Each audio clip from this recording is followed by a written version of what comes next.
자비하신 주님, 자비하신 아버지, 지금까지 여기까지 저희를 붙들어 주시고 인도하여 주셔서 감사를 드립니다. 이 시간 저희가 한 마음으로 주님을 찬양하고 예배 드리기를 원하오니 성령님 시작부터 마칠 때까지 함께하여 주옵소서. 이 모든 간구를 우리 주 예수 그리스도 이름으로 기도드리옵나이다. 아멘. 144장입니다. 세상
김석 총장님과는 제가 제 개인적으로는 다음 주에 약속하실 우리 총장님께서 오늘 있으시지 않고 오셨어요.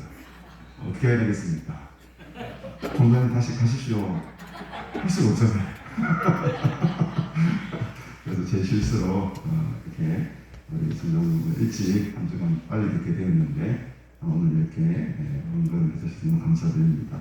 다른 순서는 다 똑같고 우리 말씀하고 조금만 우리 총장님께서 해주시면 감사하겠습니다. 우리 간절한 마음으로 단체에서 속상기도 하심으로 우리 사순절 우리 둘째 주일 예배를 하나님 앞에 올려드리겠습니다.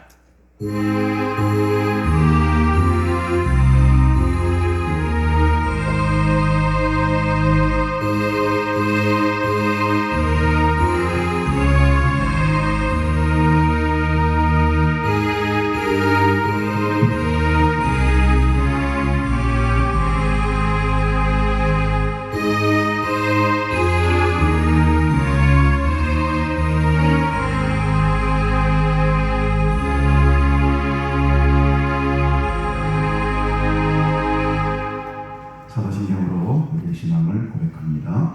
전능하사 천지를 만드신 하나님 아버지를 내가 믿사오며 그의 아들 우리 주 예수 그리스도를 믿사오니 이는 성령으로 잉태하사 동정녀 마리아에게 나시고 본디오 빌라도에게 고난을 받으사 십자가에 못 박혀 죽으시고 장사한 뒤 사흘 만에 죽은 자 가운데서 다시 살아나시며 하늘로 오르사 전능하신 하나님 우편에 앉아 계시다가 저로서 산자와 죽은 자를 심판하러 오시리라. 성령을 믿사오며 거룩한 공예와 성도가 서로 교통하는 것과 죄를 사하여 주시는 것과 몸이 다시 사는 것과 영원히 사는 것을 믿사옵나이다. 아멘. 하나님 아버지의 은혜를 참으로 감사드립니다. 오늘도 이렇게 좋은 날씨 속에 하나님을 예배하며 경배하며 마음껏 찬양할 수 있는 복된 주의 날을 허락하시니 감사합니다. 특별히 사순절 기간을 보내며 하나님의 은혜와 주님의 고난과 또 십자가의 죽으심을 더 깊이 묵상하게 하시니 감사합니다. 이 시간 이 예배 자리에 더 깊은 하나님의 임재 경험을 하기 소원합니다. 성령님께서 운행하시는 복된 자리가 되게 하시고 하나님의 그 거룩함이 충만한 아름다운 예배가 되게 하옵소서. 세상에 주는 많은 짐들과 무거운 짐들 주 앞에 내려놓고 참된 평화와 안식을 경험하는 예배가 되기 원합니다. 축복의 날이 되기를 소원하오니 주님 우리와 함께하여 주시옵소서. 우리의 눈과 귀와 마음이 오직 하나님의 말씀에 집중되기를 원합니다. 하나님의 얼굴을 구하며 나아갈 때에 주의 말씀 앞에 설 때에 하나님의 영광을 바라보는 시간 되게 하시고 하나님의 인자를 경험하는 시간 되게 하시고 성령으로 충만한 시간 될 수 있도록 하나님 우리와 함께하여 주시옵소서. 이 예배를 하나님께서 기뻐 받으실 줄 믿사오며 감사드리며 예수님의 이름으로 기도드리옵나이다. 아멘. 찬송가 21장 함께 찬양드리겠습니다.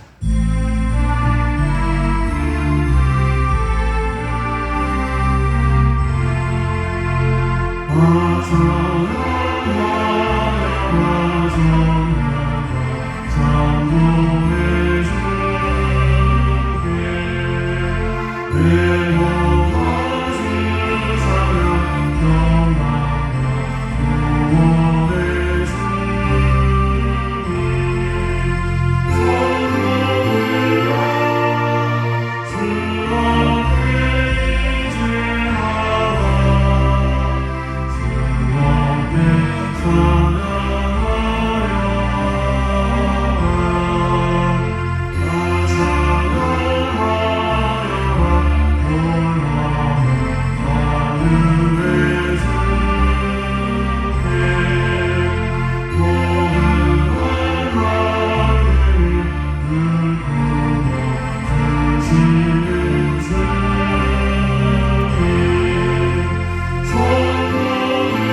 그러면 125번 사순절 2번입니다.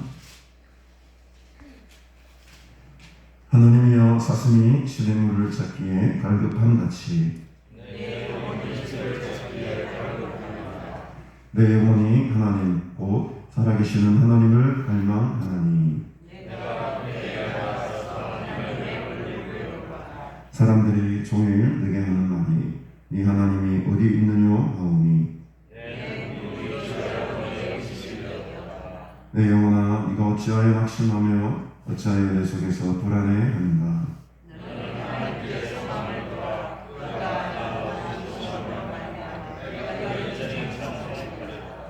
낮에는 여호와께서 그의 인자하심을 베푸시고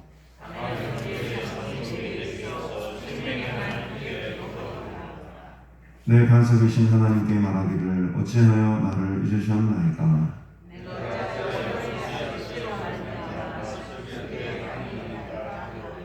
내 뼈를 찌르는 칼같이 내 대적이 나를 비방하여 늘 내게 말하기를 내 영혼아 네가 어찌하여 낙심하며 어찌하여 내 속에서 불안해하는가.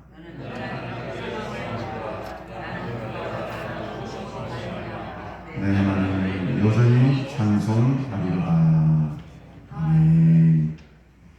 오늘 우리에게 주시는 하나님 말씀은 요한복음 1장 14절 한절 말씀 드리겠습니다. 요한복음 1장 14절 한절 말씀이니까 큰 목소리로 큰 소리로 함께 성경 공독하겠습니다. 성경 공독 후에 박신희 장로님 옆에서 기도해 주시겠습니다. 함께 한 마음으로 성경 읽겠습니다. 시작. 말씀이 육신이 되어 우리 가운데 거하시네 우리가 그의 영광을 보니 아버지의 독생자의 영광이요 은혜와 진리가 충만하더라. 아멘.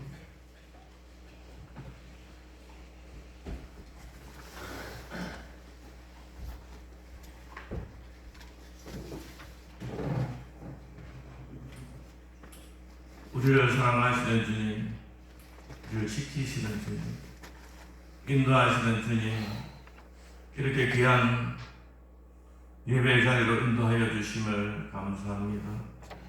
지난 주일에는 3.1절을 지났습니다. 우리가 대한독립 만세를 불렀습니다. 우리의 독립을 전 세계에 요청을 했습니다.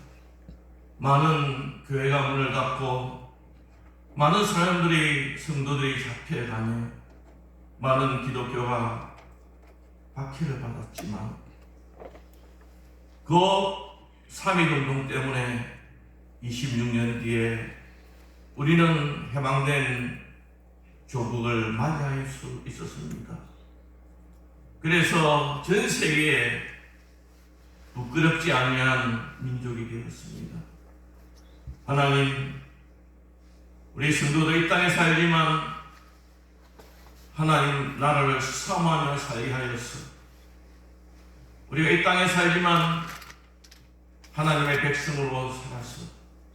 하나님 나라에 들어가기에 부정함이 없는 넉넉한 은혜의 사람으로 세워주시옵소서. 우리나라 정말 해방이 되었지만 아무것도 없었습니다. 가난했습니다. 무지했습니다. 우리의 지도자는 우리 민족이 사는 길은, 잘 사는 길은 하나님을 믿는 국가가 되는 것이다, 기독교 국가가 되는 것이다는 그런 생각을 가지고 온 국민이 죽게 돌아오는 기독교 국가운동을 벌였습니다. 교회가 폭발적으로 증가했습니다. 그리스도인이 폭발적으로 증가했습니다.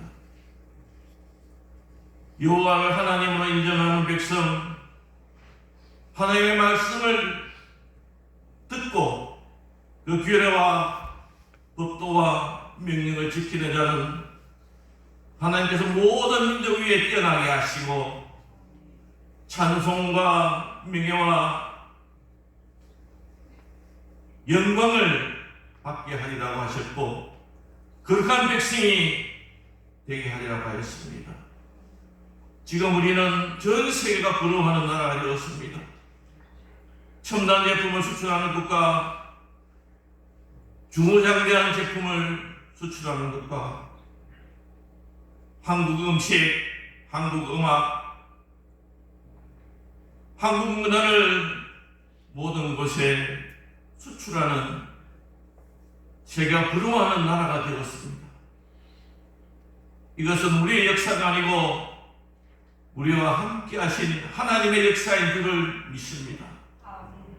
우리가 그것을 전하게 하여 주시옵시고 가르치게 하여 주시옵소서. 해방은 우리나라보다도 3배나 잘 사는 자원이 많고 공장이 많고 전력이 많고 기술자가 많은 북한이 교회를 부수고 성도들을 죽이고 예배를 금지하였습니다. 지금 북한은 세계에서 가장 가난한 나라, 자유가 없는 나라, 저주의 나라가 되었습니다. 하나님 불쌍히 해주시옵시고 저 땅을 회복시키게 하여 주시옵시고 복음이 들어가게 하여 주시옵시고 예배가 회복되는 은혜를 더하여 주시옵소서. 이스라엘에 관한 지난 하나님의 말씀이 예수님께서 이 땅에 오심으로 온 세계에 전해지시며 천국 가는 대로가 열렸습니다. 큰 고속도로가 열렸습니다. 나만 가지 않게 하여 주시옵시고 내가 만나는 친척, 친구, 이웃들을 다 전도하는 하나님의 사람 되게 하여 주시옵소서. 하나님, 우리가 이 땅에 어떤 모습으로 살든지 예수 그리스도를 믿으면 우리는 하나님의 자녀가 되었습니다. 5만원짜리가 구겨져도 5만원짜리, 물에 젖어도 5만원짜리, 밟혀도 찢어져도 5만원짜리입니다. 우리 성도들 약하고 아프고 병들고 죽어도 우리의 값은 변치 않습니다. 그 소망을 가지고 하나님 살아가게 하여 주시옵시고 이 인생의 참된 가치를 많은 사람들에게 전하게 하여 주시옵소서. 예수님께서는 약한 자, 죄인들을 찾았습니다. 그뿐만 아니라 의인도 찾았고 강한 자도 찾았습니다. 하나님, 우리도 우리를 칭찬하는 자, 나에게 이익을 주는 자만 찾는 것이 아니고 나를 찌르는 자, 나를 핍박하는 자까지도 사랑하는 하나님의 사랑, 온전한 사랑을 이루는 우리들 다 되게 하여 주시옵소서. 우크라이나 땅을 불쌍히 주시옵소서. 그 러시아의 침공으로 인해서 많은 생명들이 없어졌으며 많은 어린이들이 없어졌으며 많은 사람들이 고통 중에 있습니다. 하나님, 그 땅에 평안을 허락하여 주시옵시고 생명을 죽이는 전쟁에 일으키는 모든 악한 세력들을 하나님 멸하여 주시옵소서. 하나님, 우리나라에 억울한 사람이 있게 하여 주시옵소서. 힘과 돈을 가지고 죄를 무지한 죄로 만드는 일 없게 하여 주시옵시고 속이는 자 없게 하여 주시옵시고 도둑질하는 자 없게 하여 주시옵소서. 하나님, 이 시간 우리 예배의 자리로 인도하여 주심을 감사합니다. 또 주께서 사랑하는 우리 교수님을 총장님으로 세우시고 하나님께서 새로운 사명을 허락해 주심을 감사합니다. 하나님, 능력의 손에 붙잡아 주시옵시고 많은 돕는 자들을 붙여주시옵시며 우리가 기도하게 하여 주시옵소서. 오늘 준비한 말씀을 저희들이 받습니다.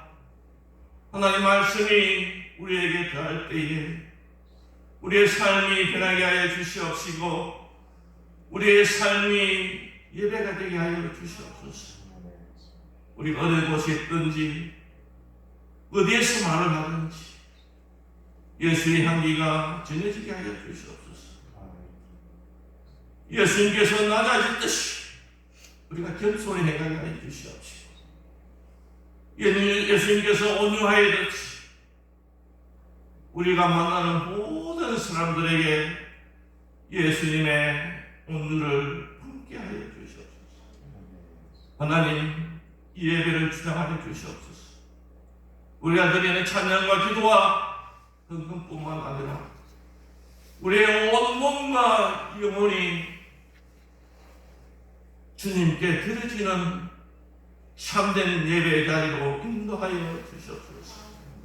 모든 말씀을 예수님의 존귀하신 이름으로 간절히 기도드리옵나이다. 아멘.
인생을 살아가다 보면 귀한 만남들이 있는데 그 중에 하나가 좋은 선생님을 만남, 좋은 스승을 만나는 것은 참 복된 일입니다.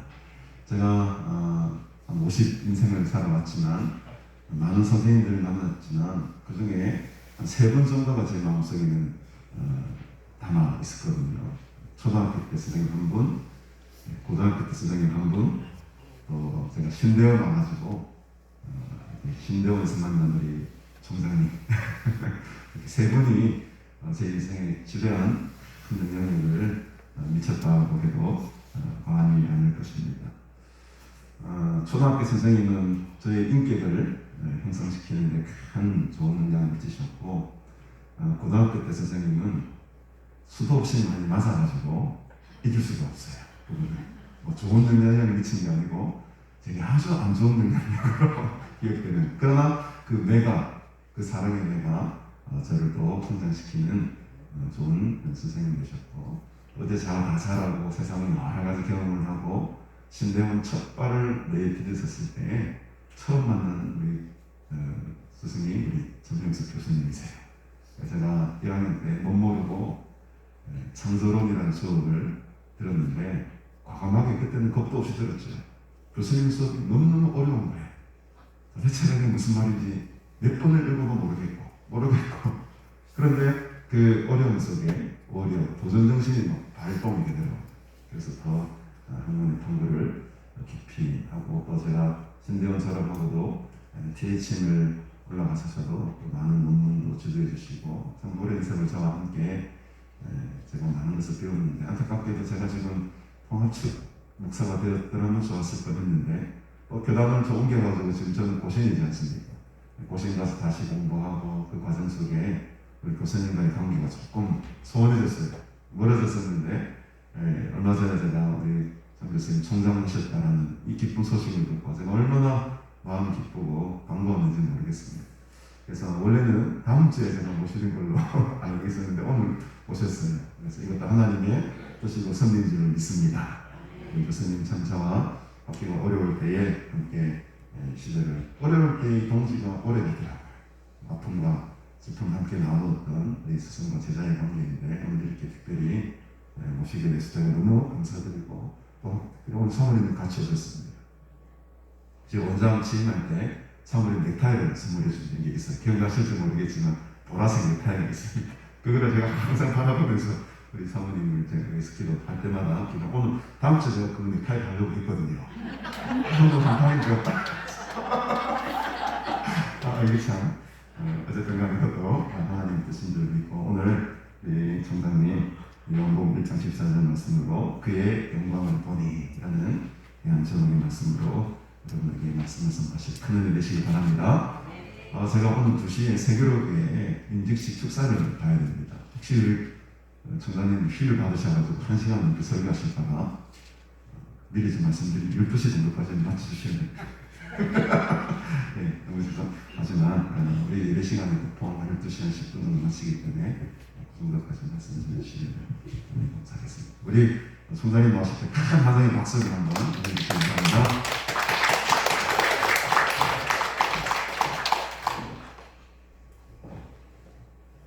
죄송합니다. 오늘 우리 서목사님 설교를 기대하셨을 텐데 제가 불현듯 나타나가지고, 그러나 설교하는 건 제가 요청한 것도 아니고 바란 것도 아니었습니다. 제가 오늘 온 이유는 개춘희 목사님을 만나기 위해서 왔습니다.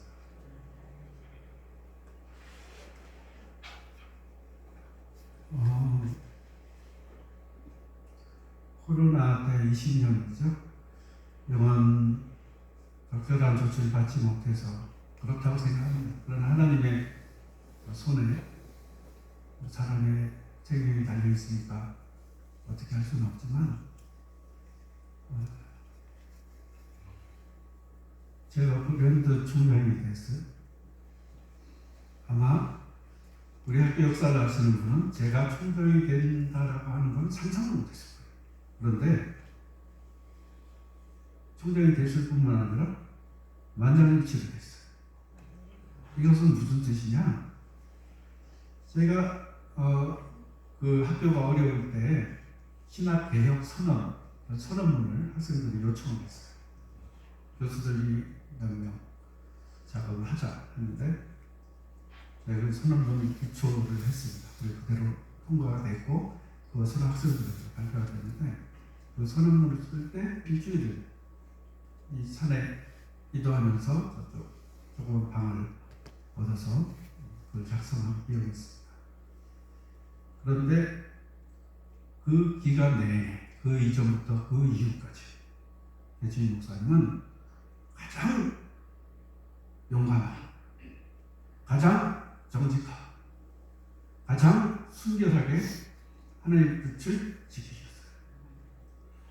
그 유명하다고 하는 사람들, 그 훌륭하다고 하는 사람들, 학교 주변에 어느 누구도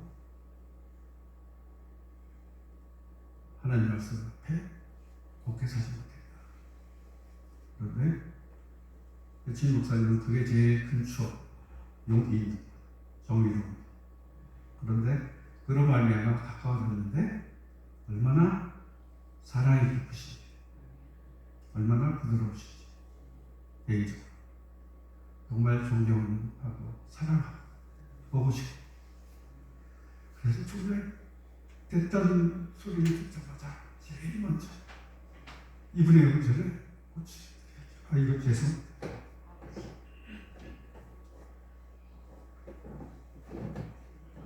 괜찮아요. 제가 이렇게 공부하는 거는 요새 갱년기 증상이 있어가지고 눈물이 자꾸 흐르는 거니까 신경 쓰지 마시고, 저도 그냥 자연스러워 좋으니까 그냥 눈물 나면 울겠습니다.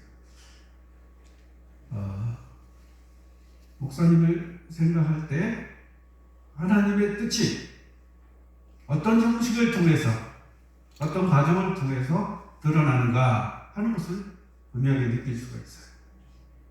보통 사람들이 신앙이 있습니다. 옳은 것이 뭔지 알아요. 그런데 그것을 행하는 길을 몰라요. 그래서 이건 아니겠지 하고 타협합니다. 이건 아니겠지 하고 비겁해집니다.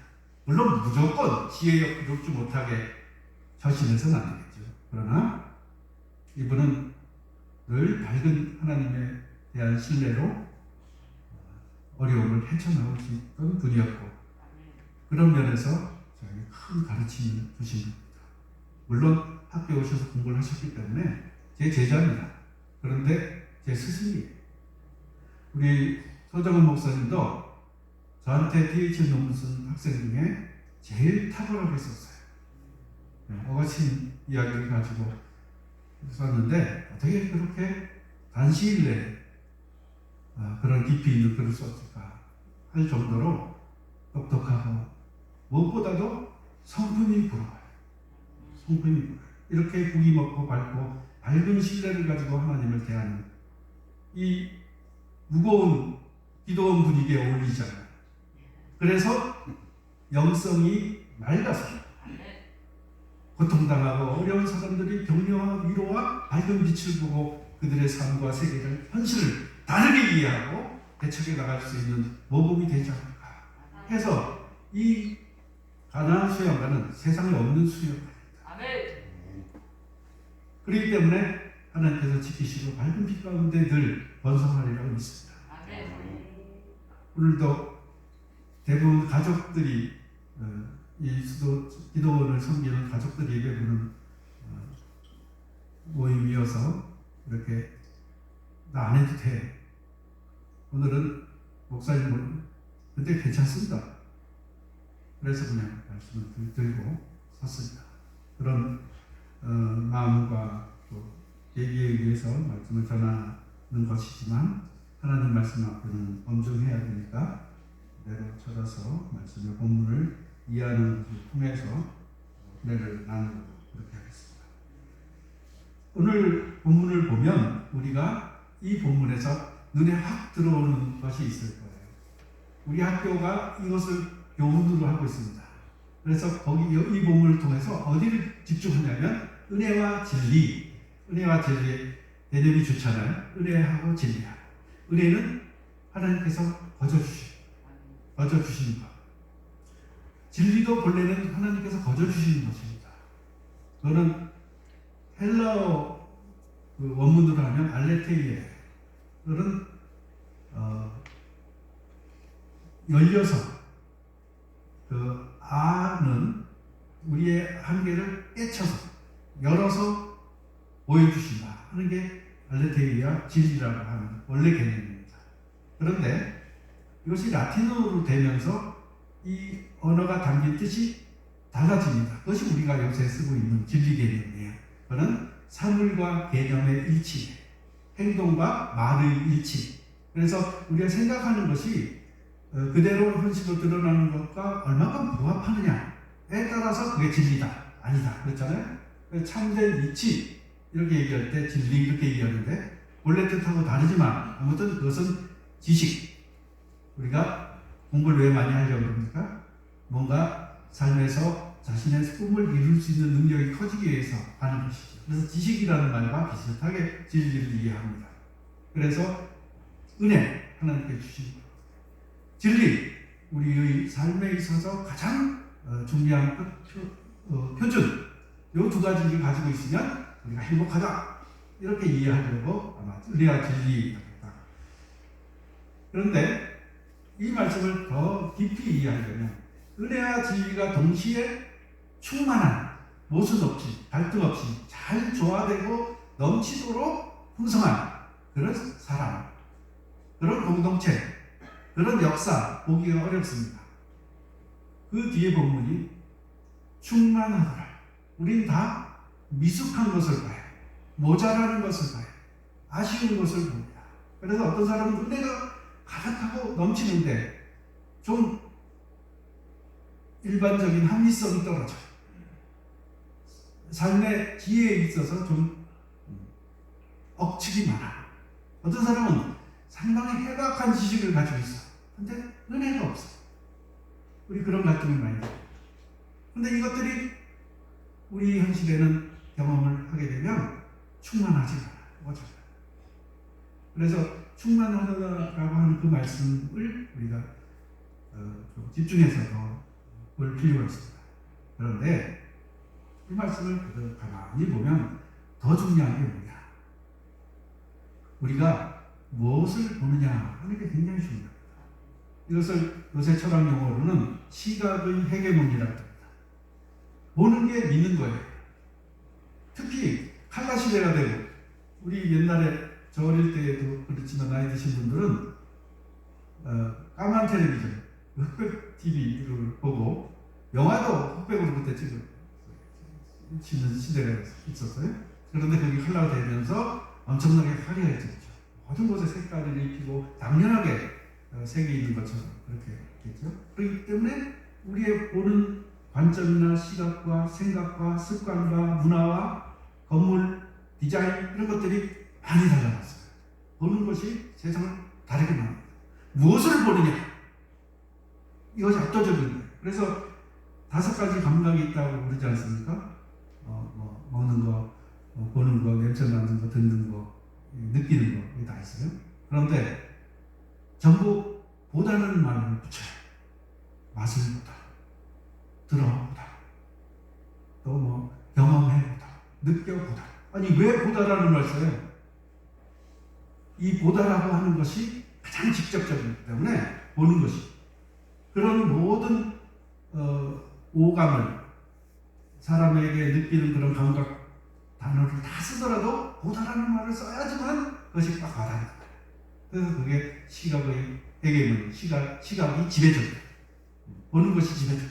우리도 보는 것이 지배적이에요. 뭘 보느냐? 그 사람의 생각을 결정합니다. 무엇을 보느냐? 그 사람의 태도를 결정합니다. 무엇을 보느냐? 그 사람의 미래를 결정합니다. 그렇기 때문에 우리가 보는 것을 유의해야 돼요. 그런데 우리는 무엇을 봅니까? 예를 들면 우리가 성경을 읽어요. 성경에서 무엇을 읽습니까? 지난번에 어떤 분이 설교를 하셨는데 이 모세가 바위를 2번 쳐서 물을 내잖아요. 내가 너희를 위하여 물을 내랴. 그 본문을 가지고 하는데 그 설교자가 마치 자신이 모세처럼 물을 내는 사람인 줄 생각하고 제가 그것을 해야 되겠습니까? 지금은 반석을 칠 때가 아닙니다. 그러면서 자신의 권위를 드러내는 그런 설교를 하고 그것이 자연스럽죠. 왜? 본문에 그렇게 나옵니까? 내가 모를게. 그 본문을 자세히 읽어보면 어떤 내용입니까? 그렇게 함부로 행동했기 때문에 모세가 그 위대한 모세가 땅 위에서 이 사람보다 더 온유한 사람이 없다고 하나님께서 칭찬한 그 모세가 가나안으로 들어갑니다. 이 백성을 끌고 구원을 가져 하나님의 구원을 선포하고 그것을 보여주기로 약속된 그 가나안 땅에 모세가 못 들어가요. 왜? 그 사건. 하나님께서 그 사건을 어떻게 보셨느냐? 백성들이 원망하고 하나님께 불경하게 대하고 모세한테 대는 거 그거 신경 안 쓰셨어요. 하나님께서 무엇을 신경 쓰셨느냐? 하나님께서 무슨 답을 다 해주실 수 있으니까. 하나님이 워낙 사랑이 많으시니까 그들의 어려움에 대한 호소와 슬픔, 원통 또는 분노, 도발 이것을 다 수용할 준비가 되어 있으셨어요. 그러나 하나님께서 신뢰하고 사랑하고 믿고 쓰는 그 모세가 나의 거룩함을 드러내지 못했다. 백성 앞에서 나의 거룩함을 네가 드러내지 못했다. 그렇기 때문에 너는 못 들어간다. 그런데 왜 그렇게 설명을 할까요? 우리가 성경을 읽을 때 무엇을 읽습니까? 위인전을 읽습니까? 모세를 읽습니까? 다윗을 읽습니까? 성경의 주인공이 누구입니까? 성경의 주인공은 하나님이에요. 하나님께서 하신 일이에요. 그래서 예수님께서 그 궁극적인 답이 돼요. 모든 하나님의 약속은 예수 그리스도 안에서 예가 되고 아니라 함이 없다. 이것은 모세처럼 자기의 영광과 하나님의 영광을 잠시나마 혼동하는 일이 예수님께는 없었어요. 왜? 그분이 하나님이셨고 하나님의 뜻에 또 순종하셨기 때문에 모든 하나님의 약속이 다 성취된다라고 고린도전서에 기록하고 있습니다. 차원이 다른 거예요. 우리가 성경에서 뭘 봅니까? 역사를 읽을 때 그래서 무슨 민족의 미래를 밝힐 길을 성경에서 찾으려고 합니다. 맞습니다. 성경에 찾아야죠. 하나님 말씀에서 찾아야죠. 하나님의 뜻에서 찾아야죠. 하나님의 의에서 찾아야죠. 그러나 이스라엘 역사에서 찾을 수는 없습니다. 왜? 이스라엘 역사는 하나님께 불순종해서 망해서 사라졌어요. 일제보다도 더 심한 고통을 당했어요. 우리 민족은 그나마 나라 안에서 고통을 당했지. 이 사람들은 본국 나라는 다 헐벗게 해결쳐 두고 귀족들 나라를 지도하는 사람들 다 끌고 바벨론으로 데려갔어요. 그래서 이 나라는 황폐하게 버려져 있었던 거예요. 일본 사람들이 우리한테 뭐라 그럽니까? 한국의 근대화는 일본이 시켜줬다. 우리 말도 안 되는 소리라고 하죠. 그러나 인정할 건 인정해야 돼요. 인정할 건 인정해야 돼요. 불의하고 억울하고 말도 안 되는 이 역사이지만 그러나 문명 단계에서 혜택을 것이 없지 않습니다. 이것이 역사예요. 역사에서 찾을 게 뭐가 있겠어요? 역사가 의미가 있다고 한다면 그 역사를 통치하시는 하나님의 손길입니다. 무엇을 보아야 합니까? 그래서 성경에서 역사를 또 인물을 그런데 우리 본가책이나 신앙교육에서 성경에서 무엇을 읽을 것인가? 그런 것을 찾으려고 해요. 인간의 눈으로 본 인간의 무엇. 그러나 성경은 하나님이 누구신가? 그런데 이 하나님을 우리가 너무 개인적으로 찾는 거예요. 그러다 보니까 마치 개인적으로 찾는 것은 좀 적합한 것이고 공동체적으로 찾는 것은 옳은 것이다. 역사 차원에서 찾는 것은 옳은 것이다. 그래서 성경에서 역사를 들여다봐야고 성경에서 위대한 인물상을 부축해내야 된다. 아니에요.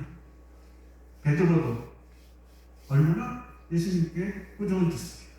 무엇을 자랑할 수 있는 베드로입니다. 그런데 우리는 마치 베드로의 신앙에서 엄청난 것을 물에 빠졌어요.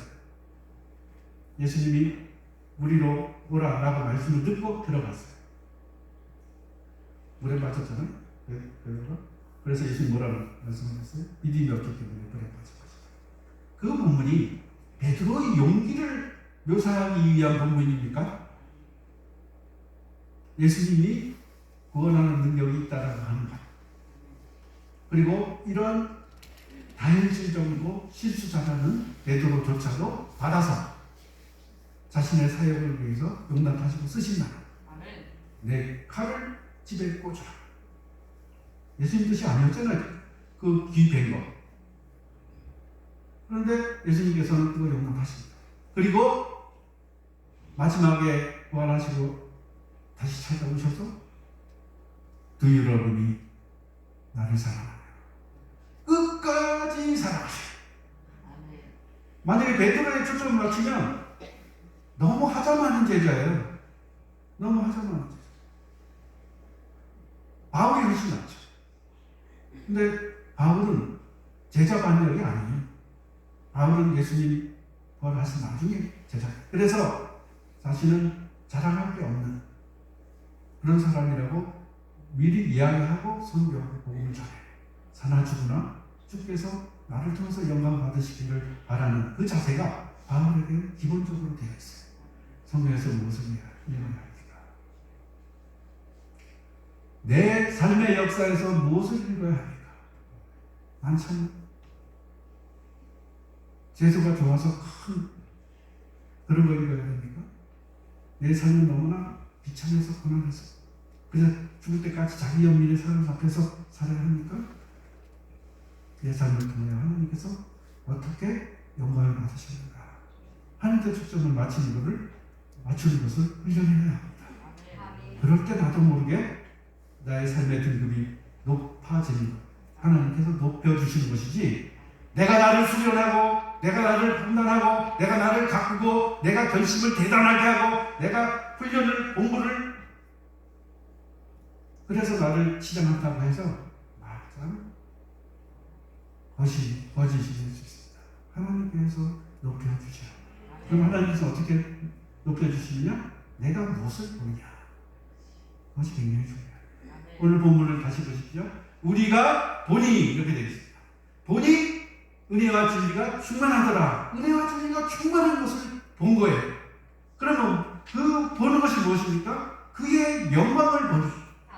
그의 영광이 뭐예요? 한 번 더 오늘 본문에서 제일 길게 나오는 부분이 이 부분이에요.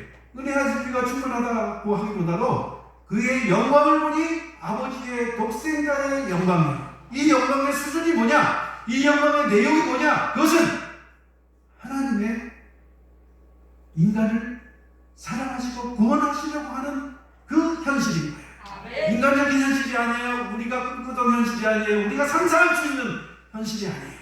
그 현실은 어떤 현실이냐? 하나님의 현실. 그의 영광. 독생자의 영광이에요. 만약에 그의 영광으로만 두면 우리가 하나님을 보지 못할 것. 그의 영광을 그의 아들에게 실어서 보냈어요. 그래서 예수님을 보는 사람이 예수님의 무엇을 봐야 되느냐? 예수님을 통해서 하나님을 만나야 돼요. 예수님을 통해서 하나님의 하시는 일을 보아야 해요. 그럼 하나님께서 어떤 일을 하시느냐? 그 앞 구절을 보시면 말씀이 육신이 되어 우리 가운데 거하시게. 이건 엄청난 거예요. 이건 요한복음 서두가 창세기 1장과 대비하면서 한번 보십시오. 창세기 1장은 하나님이 천지를 창조하십니다. 빛이 있으라. 이런 쭉 나가지 않습니까? 요한복음은 말씀이 세상이 창조되기 이전부터 있었다. 이 말씀이 세상을 창조했다. 이 이야기로 나옵니다. 그러니까 세계 창조, 현실, 천지 창조 그것보다도 더 근원적으로 서술한 요한복음이 스케일이 엄청난 거예요. 말씀이 그 말씀이 천지를 창조했던 그 말씀이 그 하나님이 그 하나님의 아들이 우리 가운데 와세요. 그래서 우리는 이렇게 이해합니다. 이것도 본문을 잘 이해하시면 이렇게 되는 거예요. 우리의 현실이 있어요. 천지 창조된 현실이 있어요. 그래서 예수님이 내려오셔가지고 육신을 끊어가지고 오셔가지고 우리 틈에 우리가 같이 살고 있다. 이 얘기로 생각해요. 틀리지 않죠. 맞습니다. 역사 속에 예수님이 오셔서 우리와 같이 사셨습니다. 그랬는데 실제로 생각하면 어떻게 돼요? 하나님이 천지를 창조하신 분이, 말씀으로 지으신 분이 세상 속으로 들어가겠다고 한다면 그것은 어떤 뜻이에요? 이 우주를 사랑하기로, 자기 안에 받아들이기로, 썩어 문드러져서 버려야 될 것을 사랑하고 예뻐하고 가꾸고 나를 희생시켜서라도 이것을 살리기로, 안아드리기로 결심하십니다. 이것은 우리 안에 예수님이 계신 것이 아니라 하나님의 독생자의 품에 세계가 있는 거예요. 그렇잖아요. 그걸 받지 않으셨으면 어떻게 사랑하셔서 이렇게 들어오실 수 있어요? 아들을 사랑하는 부모가 아들이 사고 났을 때 몸을 띄어들어요. 그러잖아요. 아들의 삶 전체를 사랑하고 이해하기 때문에 자기 목숨을 던져서라도 그 사이에 들어가서, 아들의 현실 속에 들어가서, 자녀의 현실 속에 들어가서 나를 그 하나의 현실 앞에 부서지도록 부닥치는 거 아니에요. 그러나 그 사랑이 그 현실로 소멸된 만큼 작은 거예요. 아들 전체를 받았으니까 그렇지. 우주 전체를 받으셨기 때문에 하나님께서 독생자를 보내실 수 있었고 예수님을 주실 수 있었어요. 그리고 예수님은 우주를 담고 있으신 하나님입니다. 그 사람은 그저 우리 가운데 있어가지고 우리의 현실을 치유하기 위한 수준으로 그치는 게 아니라 하나님의 영광, 하나님의 이 우주를 초월하시고 이 우주를 지으셨고 그것을 구원하시고자 다짐하시는 하나님의 뜻, 그것이 하나님의 영광이에요. 그것을 볼 수 있어요. 우리가 그의 영광을 보니 했을 때 비로소 우리가 하나님의 뜻을 이해하게 되는 것이고 우리의 삶을 거기에 맞추게 되는 것이고 하나님이 칭찬할 수 있는 성품과 인격을 갖춰가는 반열에 서게 되는 거예요. 만약에 이렇게 생각합니다. 우리가 흔히 그렇게 가르쳐요. 예수님 나를 위해서 죽으셨으니 참 감사합니다. 틀리지 않아요. 다 맞아요. 그러나 그는 자기가 구원받은 것에 대한 그 차원에서의 감사이지 하나님의 영광을 다 공개하는 거예요. 하나님의 영광이 그럼 나 하나 구원하는 대로 끝나요? 하나님의 영광이 나의 구원 이기주의와 상응하면 모든 것이 오케이?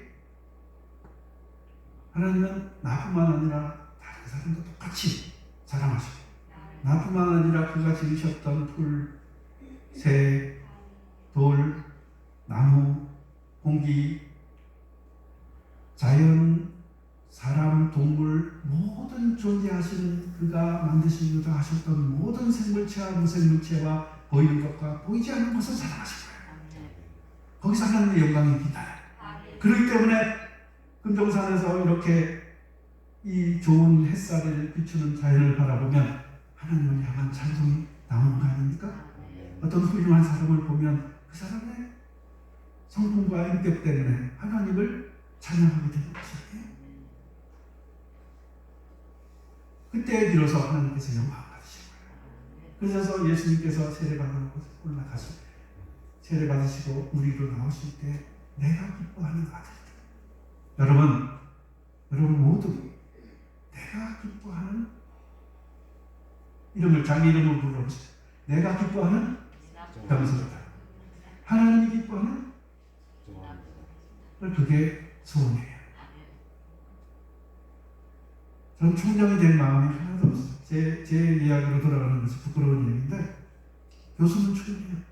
그런데 교수조차도 부산에 와서 가르치다 보니까 공부하는 게 부끄럽더라고요. 그래서 농사 짓고 산을 가꾸듯이 저도 땅 파고 여기서 처음으로 이 경남 지역에 가서 처음으로 이 풀 이름이 이거야. 야, 이거 농사를 지으려고 하면 겨울, 봄, 여름, 가을, 겨울 생각을 많이 해야 되는구나. 언제 거두고 어떻게 저장을 하고 어떻게 타이밍 맞춰서 심고 그것도 끝이 아니고 골을 어떻게 파고 비에 대비해야 되고 거름을 어떻게 주고 그냥 복잡해 죽겠어요. 공부하는 것보다 훨씬 많은 지식을 다들 가지고 있어요. 다들 삶을 영위하는 사람들은 하나님께서 그 삶을 영위하라고 필요한 지식들을 가지고 열심히 사는구나. 그런데 왜 이렇게 내가 다른 사람들을 이 떠받들어주는 그런 구조 속에 살게 되었지?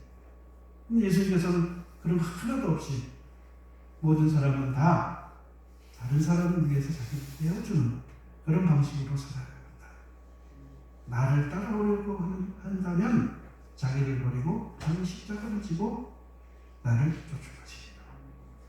예수님은 하나님의 아들이시고 그의 영광, 하나님의 영광 그대로 가지고 계신 분임에도 불구하고 그런 삶의 자세를 실천하시고 가르치심을 통해서 우리가 하나님의 영광에 걸맞는 사람이 되도록 가르치신 것을 깨달을 수가 있었어요. 그분의 영광에 걸맞는 사람이 되자.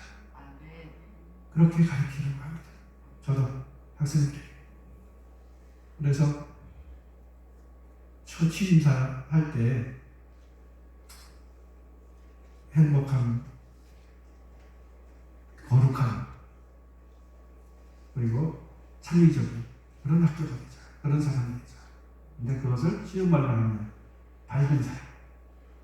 하나님을 소유했기 때문에 밝고 건강하고 적극적이고 삶의 슬픔을 바라보는 것이 아니라 하나님의 영광을 받아보기 때문에 밝은 사람. 그리고 거룩한 사람. 너무나 경쟁 심리와 뭐 이런 것들에 찌들려가지고 사람들이 얼마나 누추한지, 꿈꾸는 것이 얼마나 누추하고 생각하는 것이 얼마나 누추하고 생활하는 질서가 얼마나 누추한지 거룩한 것을 배우고 몸에 익히는 성품에 있어서나 삶에 있어서나 그런 사람이 돼서 맑은 사람. 그래서 행복한 것은 맑은 거, 거룩한 것은 맑은 거, 창의적인 것은 진짜 창의성. 다들 모방이죠. 다들 베낀 거야. 논문 쓴다고 해도 어디 누가 한 얘기 긁어 모아가지고 자기 나름대로 편집한 거야. 진짜 새로.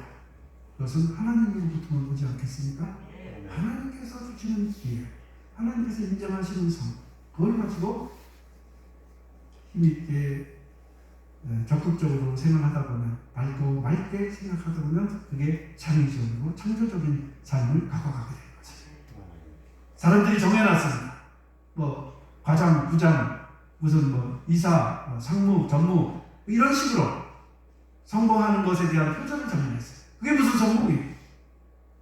진짜 성공은 무엇이겠어요?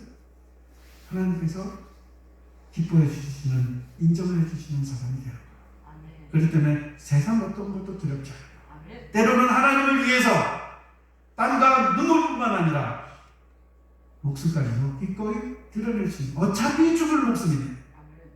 하나님께서 받으시는 목숨으로 산다면 내 채무를 그분께서 받으셔서 그분의 영광을 위해서 사용하실 수 있다.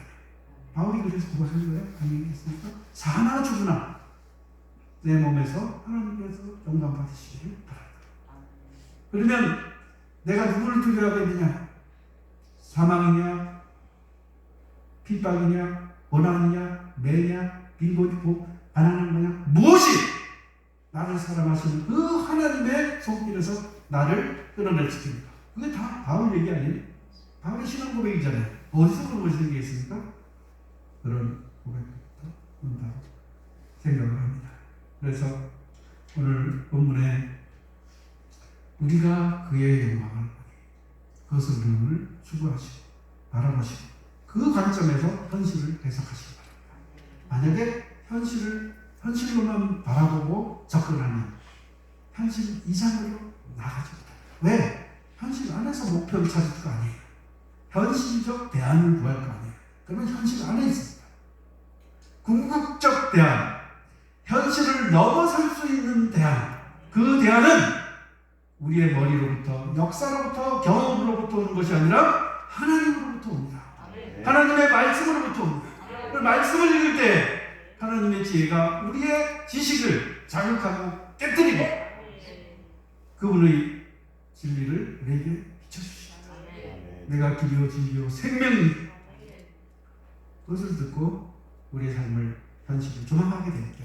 아, 우리의 현실은 이렇게 고쳐가야 되겠구나. 우리의 현실은 어떤 방향으로 나아가야 되겠구나. 하는 것들에 대한 방향 방법이 생길 수 있어요.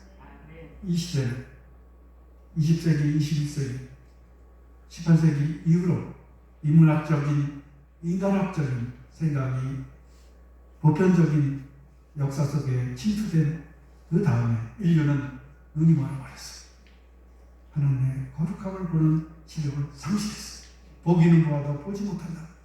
그 현실이 우리의 역사를 이끌어가는 사람들 또는 지식을 반대합니다. 이제는 새 시대를 열어야 합니다. 근데 그건 새 시대가 아니에요. 이미 말씀 속에 있어요. 그의 영광을 보니 그러면 현실을 바꿀 수 있는 길이 생깁니다. 그것도 바울이 잘 생겼습니다. 우리가 당하는 이 고난의 현실은 장차 우리에게 나타날 영광에 좋게 비교할 수 없다. 로마서 8장. 우리의 현실, 이것은 비교가 안 돼. 하나님의 영광의 관점에서 보면. 그래서 우리는 그 시각을 훈련해야 됩니다. 하나님의 영광의 관점에서, 하나님의 영광의 미래의 표준에서 우리의 현실을 비춰야 됩니다. 우리에게 비춰주시는 햇살이 없으면 생명체가 풍성하게 또는 존재할 수가 없습니다. 생존할 수가 없습니다. 햇살이 비춰줘서 모든 지구에 생명 에너지가 생길 거 아니겠어요? 그런데 태양조차도 피조물입니다. 별 대수론이 아니에요. 태양계를 이끌고 있는 행성의 중심을 차지할 뿐이에요. 이 태양계라기가 우주에는 무한히 열려 있습니다. 그런데 거기에 맞추어서 삶의 질서 전체를 평가하는 그런 생각을 가지고 살면서 그게 진리다 이렇게 생각하니까 하나님 관점에 너무 많이 못 미치는 거예요. 우리는 그의 영광, 여기 꽃을 맞추는 삶, 그래서 우리의 우물 같고 동굴 같은 현실에 대한 원하고 상처 주고 그릇되고 왜곡되기 쉽고 깨어지기 쉽고 소멸되는 이런 현실 가운데 어떻게 살 것이냐? 그것은 하나님의 영광의 관점에서 현실 한계를 인정하고 현실 속에 하나님께서 약속해 주시는 풍성함이 무엇인가를 찾고 그것을 기다리고 그것을 바라보고 그 관점에서 훈련하고 그래서 성실하고 거룩하고 하나님께서 미쁘시게 여길 만한 그런 삶, 그런 인생, 그런 가족을 말이지, 그런 공동체를 말이지. 만약에 공동체에 더 큰 공동체에 관심이 있으면 그런 국가를 말이지. 인류 문명에 관심이 있다면 그런 운명을 형성하고 그러면 하나님께서 인정하실 뿐만 아니라 우리도 행복한 삶을 가져오리라고 생각합니다. 우리가 당하는 고난, 그래서 예수님의 순환을 기억하자고 우리가 사순절을 보내고 있습니다. 예수님 당하신 고난이 뭐였어요? 예수님은 우리의 죄 때문에 고난을 당했다. 우리가 그렇게 이해합니다. 맞습니다. 그런데 하나님의 영광을 위해서 고난을 당하셨어요. 하나님의 영광이 빛나게 하기 위해서, 드러나게 하기 위해서, 이 누추한 현실이 극복되게 하기 위해서 그 부활의 영광을 바라보시고 십자가의 고난을 이겨나가신 거예요. 사순절은 그러한 시간입니다. 분명히 하나님께서 부활의 영광에 참여하는 기쁨의 시간을 주신 것입니다. 인생 내에 안 주신다 하더라도 그것이 하나님의 뜻이 아니에요. 하나님께서 영광 받는 일이라면 그 자체가 우리의 기쁨이 되어야 돼요. 그러나 하나님께서 우리에게 생명을 주셨고 시간을 주셨고 이 시간 속에 삶 속에 살라고 던져주셨기 때문에 반드시 피할 길, 이길 길, 승리할 길을 주십니다. 양으로 생명을 얻게 하고 더욱 풍성히 얻게 하기 위해서 내가 왔다.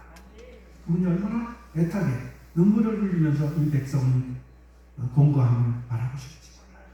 그래서 우리가 그 은혜를 힘입고 거룩함을 더욱 나아가야지 하나님 뜻을 이루는 것을 예수님의 순환절을 영광으로 지내는 것이라고 여겨집니다.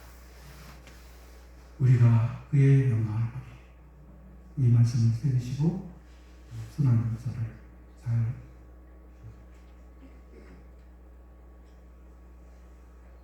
지내시고 부활절을 맞이하시는 이 기간, 이 시간 되시기를 바라고 인생에 있어서도 그런 하나님의 영광이 빛나는 그런 인생을 사시기를 축원드립니다. 기도합니다. 하나님 은혜를 감사합니다. 저희들에게 주님을 보내주셔서 하나님의 영광을 보게 하시니 감사합니다. 저희들 스스로의 연민을 사로잡혀서 하나님의 영광을 소홀하게 하는 어리석음을 범하지 않게 해 주옵소서. 하나님 기뻐할 정사람 되기를 원합니다. 하나님께서 영광 받으시는 인생을 갖고 갈 수 있기를 원합니다. 저희 힘으로는 할 수 없습니다. 하나님께서 함께 해주시고 영광 받아 주옵소서. 예수님 이름으로 기도했습니다. 아멘.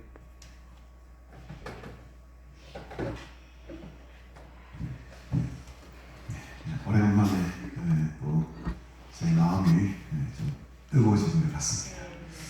하나님에 대한 설교를 하면 마음이 뜨거워집니다. 여러분들 하나님의 큰 영광을 바라보시고 그 영광을 위해서 여러분들의 귀한 인생과 생명을 드리시는 복된 사람들이다 하시기를 주님으로 축복합니다.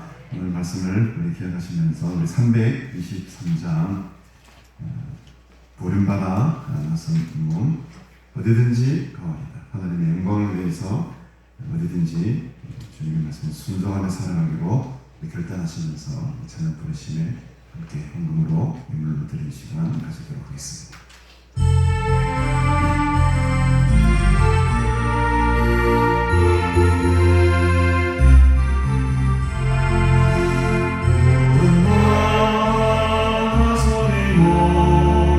Oh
강의실에서 우리가 첫 시간을 보는 게 아니고 강의실 앞에 있는 광장에서 우리가 시간을 보냈습니다.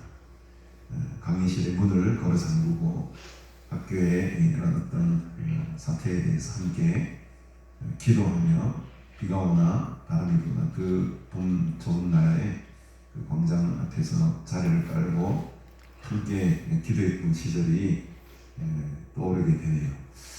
그때 우리가 학교를 살고 교수님들과 함께 참 애쓰던 모습들이 눈에 선하게 그려지고 있습니다. 바로 그것이 나를 위한 것이 아니었고 공동체와 또 하나님의 나라의 큰 소망과 영광을 위해서 우리가 그 길을 함께 달려나갔던 것 같아요. 그래서 오늘 교수님 말씀을 통해서 저에게 다시금 그 소망과 영광과 하나님의 나라에 대한 큰 비전을 다시 품게 만드는 시간이 되었던 것 같습니다. 여러분들 마음속에서도 그런 비전과 하나님의 나라의 소망들이 조금 꿈틀거리시죠? 그 고난의 시절이, 그 어려움의 시절이 오히려 우리에게 이런 좋은 결실과 열매를 맺게 되는 그런 과정이었던 것을 고백하게 됩니다. 앞으로 우리 총장님 사역길이 한 4년 정도 임기가 있으신데 우리가 날마다 기억날 때마다 학교를 위해서 우리 부산장신대학교뿐만 아니고 이 땅에 있는 신학교들이 참 많이 어려운 가운데 있습니다. 그럼에도 불구하고 하나님께서 또 우리 후배들을 잘 양성시키고 또 많은 좋은 목회자들을 기르기 위한 이 노력과 애씀과 기도의 수고를 하나님께서 들으시고 정말로 하나님의 말씀의 반석을 위해 든든한 학교로 세워질 줄로 믿습니다. 정관님 보시면 그런 영향이 보이시죠, 여러분? 뭔가 소망이 좀 보입니다. 그래서 선생님 잘 감당하실 것이고 우리가 기도로 여러 가지 물질로도 보완하며 함께 이 하나님 나라의 일에 임성하시는 그런 귀한 은혜가 있기를 바랍니다. 우리 드림 예물 위해서 기도하기 전에 우리 건강 말씀을 제가 좀 드리겠습니다. 오늘은 우리 부산장신대학교 총장님이신 천병석 총장님께서 말씀을 전해 주셨습니다. 오늘 오후 예배는요 우리 박정수 목사님이 말씀 인도해 주시겠고 저는 2시에 우리 세계로교회 임직식이 있습니다. 축사를 조금 부탁을 받아가지고 식사를 한 후에 바로 김해 세계로교회로 가야 될 것 같습니다. 다음 주일은 우리 사순절 셋째 주일로 지키고요. 계속되는 이 사순절 기간 동안에 또 하나님의 영광과 또 주님의 십자가의 고난에 동참하시는 복된 날 되기를 간절히 바랍니다. 돌아오는 목요일입니다.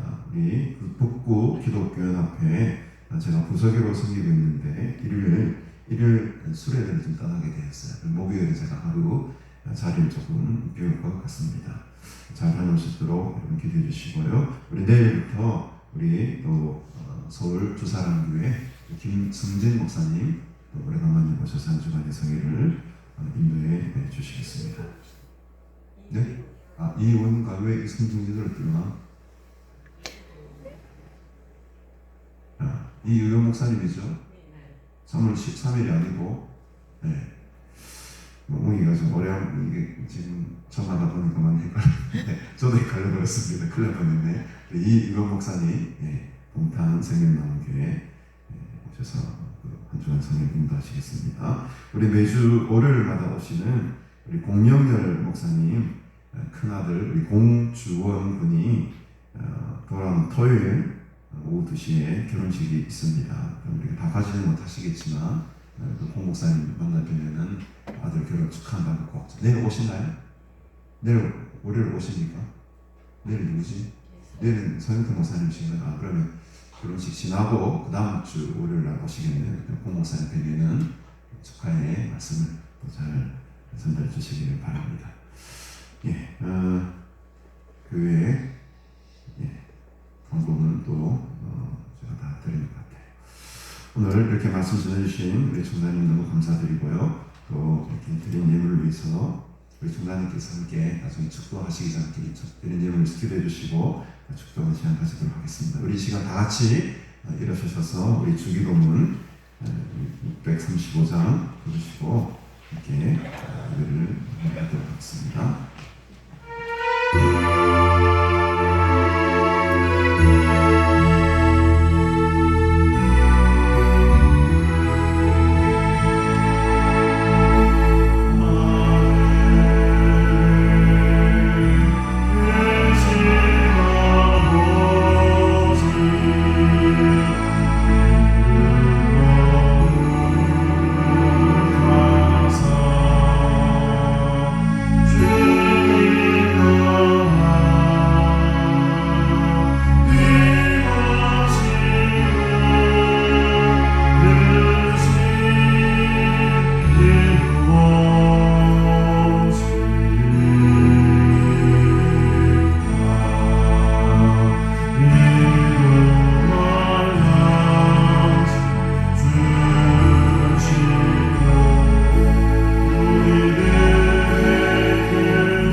하나님께서 저희들에게 허락하신 많은 좋은 것들 중에 구별해서 헌신의 표시로 이 예물을 드립니다.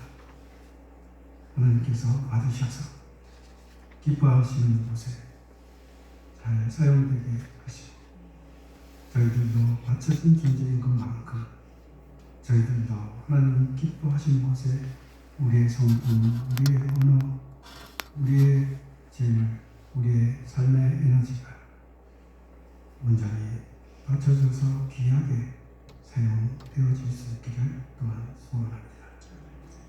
우리 주 예수 그리스도의 은혜와 하나님 우리 아버지의 극진하신 사랑과 성령님의 인도하시고 보호하시고 풍성케 하시는 그 모든 은사가 오늘 우리의 시각을 땅에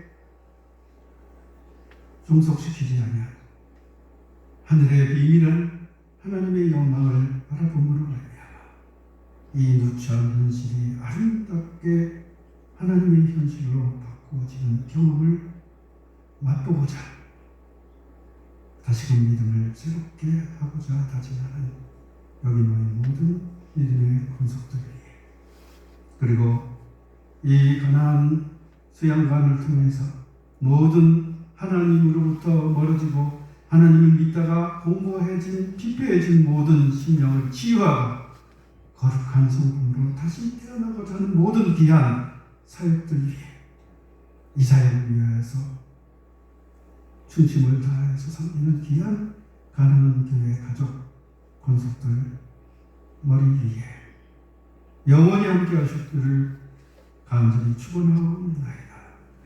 아멘.